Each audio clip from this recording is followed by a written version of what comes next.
Hello Internet, welcome back to another episode of Pokémon Blue version. Yeah, I'll give a short intro again. In the last episode, we defeated Brock here in Pewter City in order to get our first gym badge, the Boulder Badge. Good timing for the screen to actually load. This time, we are going to be heading out of Pewter City and onto Route 3, seeing what there is beyond Pewter City, and going to Mount Moon, where there are apparently, according to this, thieves stealing Pokemon fossils.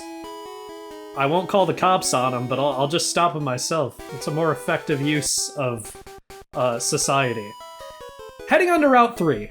This route is short, honestly, but it has a lot of trainers on it, and I'm going to be fighting all of them because I want the EXP. Margarine still has to get to level 17 to learn all of her best moves, so yeah, I think it's best if I focus on getting her up there. And also level up Bulbasaur in the meantime. Cat. This is my first time recording in a while. I got sick after recording episode 4. Which tends to happen if I record too much all at once without giving my voice a rest. I'll just start to feel awful for a few days afterwards. And it's especially bad in my ear, where one of my ears will get muffled and then I can barely, it's just hard to focus because it's disorienting to hear my own voice. I am still a little bit sick while recording this episode, but you know what? I want to play Pokemon, and when you want to play Pokemon, Pokemon comes first. So you'll see on the sidebar there are new Pokemon that can appear here. We're not going to be talking about them until we actually enter the tall grass, but these trainer battles are honestly really easy and not that interesting. So, yeah. While we're here, let's talk about a few mechanics that I haven't really gone in detail about. First, same type attack bonus. This is something we were first exposed to, technically with Weedle knowing Poison Sting and Pikachu knowing Thunder Shock, but Bulbasaur learned Vine Whip a while ago, and Vine Whip gets the same type attack bonus. So while this move is normally 35 base power, its base power is actually boosted by 50% because the Pokemon using it shares a type with the move. This is a small thing that isn't as important in Generation 1 as in future generations, just because a lot of Pokemon don't even get moves that get the same type attack bonus. But what few Pokemon do get good moves that get the same type attack bonus use them very well, and in that sense it is important. It's just less important in the sense that not a lot of Pokemon do get a lot of use out of it. On top of that, type advantages. The type chart in Pokemon Red and Blue is a little bit weird, so I don't really know how exactly to go about talking about this. Talking about the type chart completely would be very time consuming and sort of out of place this late in the series, and I say this late, we're only 5 episodes in, but you know what I mean.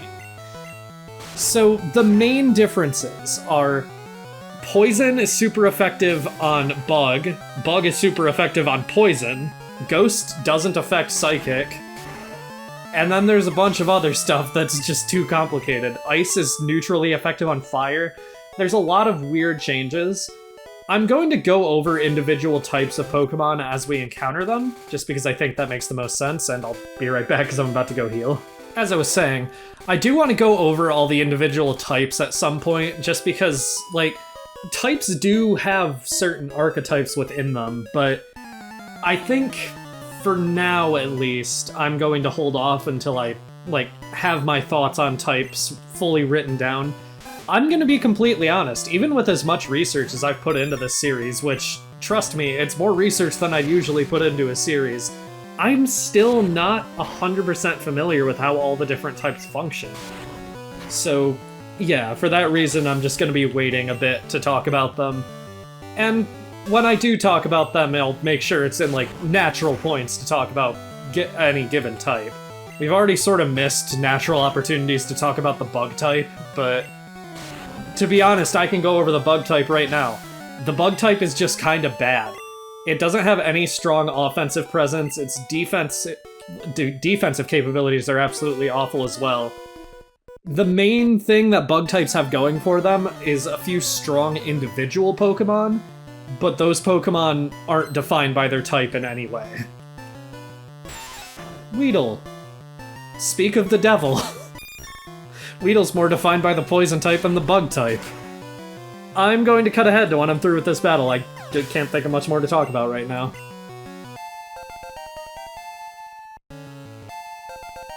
Margarine grew to level 15 from beating that Weedle and learned Poison Powder. It's a move that poisons the foe. We can't actually use it on Kakuna because poison types are immune to poison, but...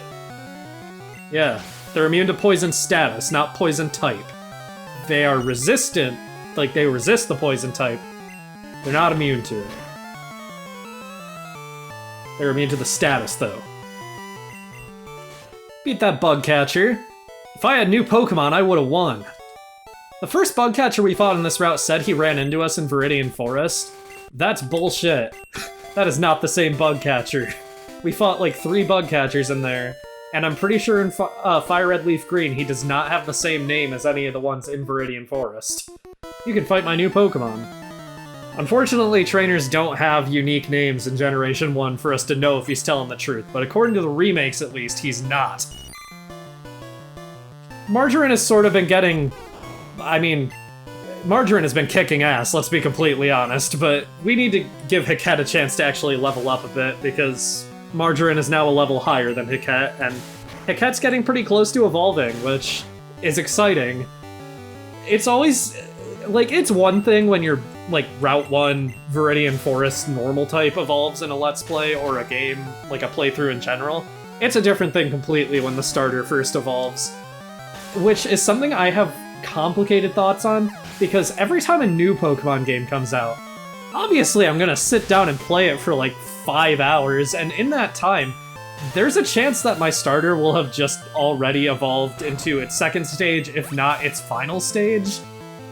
And that's sort of an issue that comes with me being way too excited about this series, is my starter will just evolve so quickly, and then I feel like the surprise is ruined in a way, because like, I know what this thing evolves into day 1.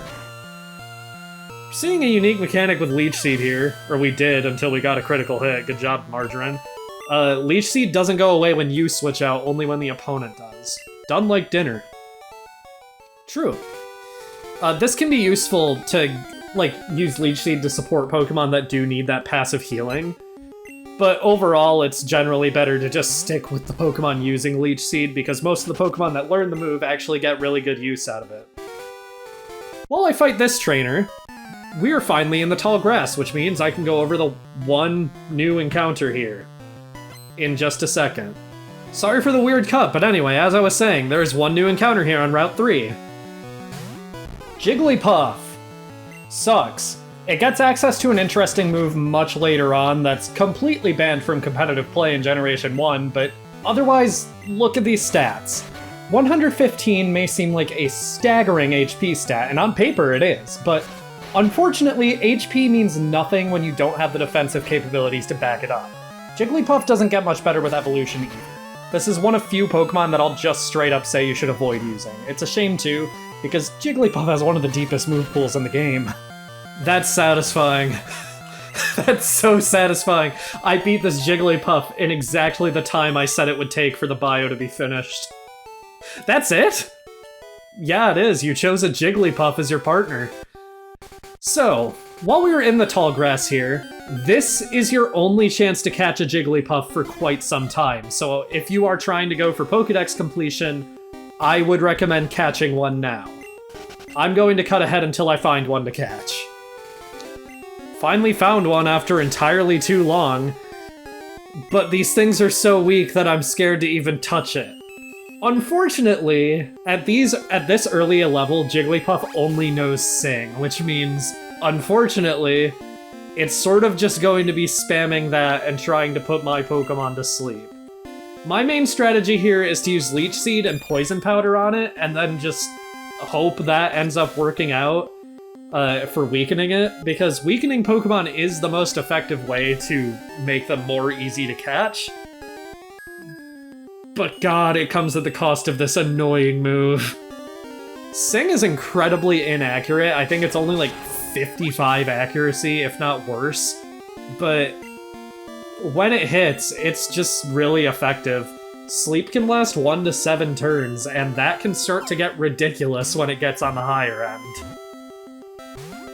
Yep, not catching it in the first ball.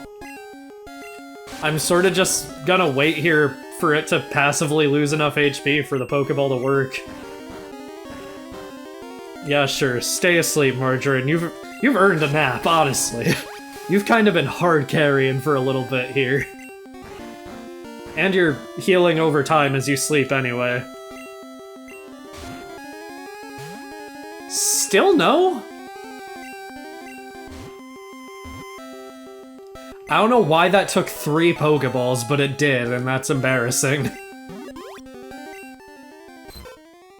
When its huge eyes light up, it sings a mysteriously soothing melody that lulls its enemies to sleep. I mean, I've given a nickname to everything else, so... I mean, come on. I'm gonna head back to the Pokemon Center because that flashing that happens when a Pokemon takes poison damage, like, outside of battle can get really annoying. Well, it's gone now, but whatever. I need to buy more Pokeballs anyway now. The money from the trainers on Route 3, I can afford to buy 4 more Pokeballs. We need at least 4 going into Mount Moon, because Mount Moon is once again an area where you're gonna want to catch everything. So... yeah, I need the Pokeballs. I forgot to fight this trainer. I had a feeling that I did. He's accusing me of not wearing shorts, which... it's true, but come on, man, it's dysphoria related, fuck off. Oh, that hit hard. Our team has a pretty obvious weakness to flying right now. I don't know if I'm gonna win. Oh, Margarine! Come on! Margarine, okay, so while I was editing episode 3 of this series, when Margarine evolved, I just sort of instantly started to love Margarine, like right off the bat. Butterfree, as I said in that episode, is one of my favorite Generation 1 Pokemon. As soon as it evolved, I sent a message in the Discord server that I just generally talk to friends who also make videos about. And I said, I have had this Pokemon for 1 video and I would already kill for her. She is going on to make that even harder. Like, she's going on to make it even harder that she's a temporary team member, and one day I will, in fact, have my own Bye-Bye Butterfree.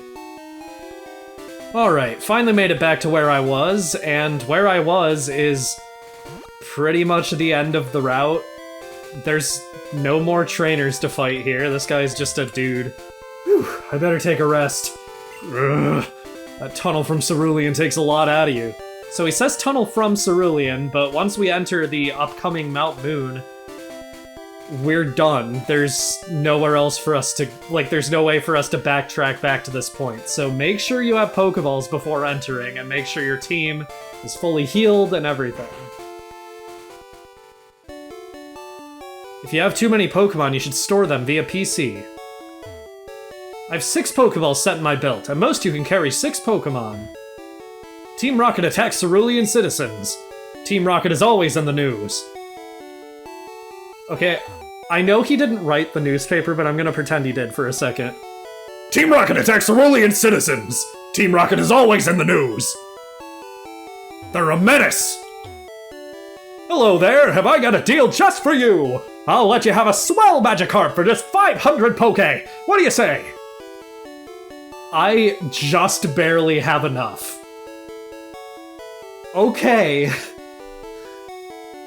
Magikarp. This is not worth it if you want to use a Magikarp, or if you don't want to use a Magikarp. If you do not want to use a Magikarp, do not spend this money. I don't want to use the Magikarp, but I'm gonna spend it anyway. The nickname to Magikarp, I mean, yeah, why not? I've given it to everything. Zhuzh. Alright. Magikarp only learns 2 moves, Splash and Tackle. Splash does nothing, and we've seen Tackle. On top of that, it doesn't learn Tackle until level 15. To make up for this, it evolves into one of the most monstrous forces in the game at level 20. You'll have a chance to catch slightly higher level Magikarp in the future, but if you plan on using one for your team, it'd be worth buying one here just to get a head start on grinding out the levels for it to evolve. Wait, that's not even true. You won't get a chance to catch higher level Magikarp. So you will have a chance to catch them for free in the future, but if you want to use one on your team, buy one here to start grinding out the levels because level 5 is the highest level you can catch them at in this game. Sorry for the last second correction on a bio. That's my bad, I just wrote it wrong in my notes. With that done, it's a rare instance of a Pokemon Center just being on a route. We're at the tunnel entrance of Mount Moon. Next time on Pokemon Red and Blue, we're going to be heading to that other exit. I hate that I can see it because it really just breaks the illusion of the scale of Mount Moon, but anyway, see you guys then. Also, the sidebar is lying, you can't catch anything on Route 4 yet.